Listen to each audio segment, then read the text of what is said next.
Magandang umaga, gising na pamilya at Pilipinas.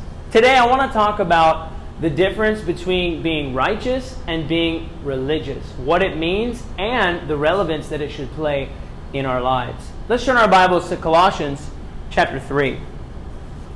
I put before you that being righteous has a very important role in our lives, but also though religiousness and being religious may have a negative stigma or view at times, it also has a very relevant place in our lives. You see, to be righteous means to be right before our relationships.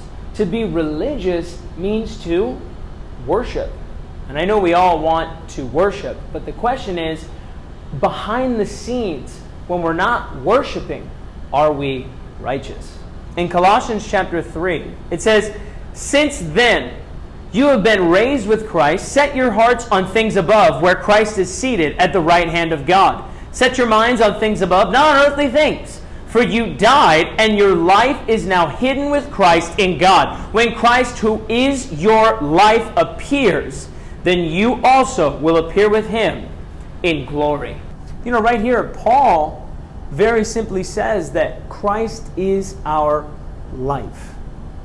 That's what righteousness is all about. The word righteous means to fulfill the duty of a relationship. So to be righteous is not a one-size-fits-all word. What it means for me to be righteous toward my wife is not the same as what it means for me to be righteous toward my daughter or those that I mentor and disciple in my church. I don't treat them all the same. Every relationship requires you to be what is necessary. And we live in a time where people fixate on, well, this is how I think you need to treat me. And we're focused on how we want other people to be, which is not righteousness at all. When really we should be focused on who we should be. And that consequently can become the dynamic of religion, is that people are fixated on who they want God to be for them instead of who they should be for God. The Bible says that we died to our old lives and that Christ is our life. He is our everything. And when someone is just religious, it's awkward, it's weird. We've all met people that are just overly religious, and it's almost like they don't have their own personality. That's not good either. But righteousness is when you take a stand. That you have your own personality, you have your own likes and dislikes, but you take a stand for what is right in the eyes of God. You're relatable, you're all things to all men. I think about for myself, before I became a real Christian, I used to go to church. I grew up going to church. And yet, I remember for about a year and a half's time, I would go to church every single Sunday, and I was one of the first high schoolers to be there. I would get at church around 7:30, 8 o'clock in the morning.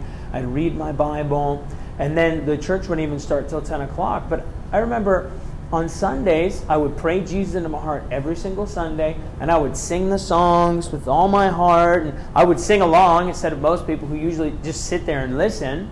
I would sing along. I would try to talk with different people. All the while I was doing drugs. I was in a sexually immoral relationship. I was looking at pornography. I was living exactly like the world. If you would have followed me around with a camera, who I was on Sunday when I was glory to the Lamb, that's not who I was Monday through Saturday. That's not righteousness. That's religiosity. And maybe that's you. Maybe when you look at who you are on Sunday, it's not the same person on Monday through Saturday. There's nothing wrong with you, but you've got to understand that that's not what Paul is talking about in Colossians 3 when he says that you need to set your mind on things above. Not on Sunday, but on Monday through Saturday too, that it needs to be who you are. Christ is your life. I don't know about you, but I live my life Monday through Saturday and Sunday.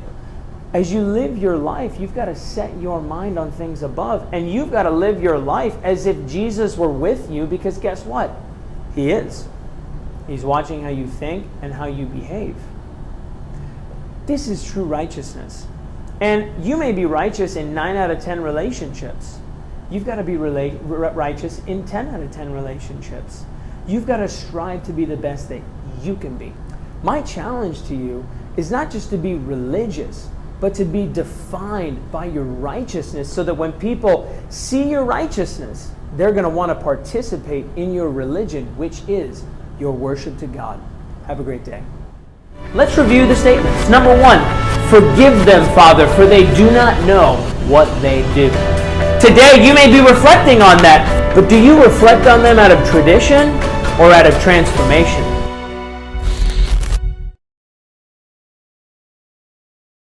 Hey everyone, I hope you're enjoying the Daily Dose. If you haven't already, make sure you like, share, and subscribe. I want to ask you a favor. If you're interested at all in a personal Bible study, message me. If you want to come to a virtual Bible discussion, I can help you find one in an area near you. If you have any prayer requests, please message me. If you're interested in any of those things, I would love to help you strengthen your relationship with God.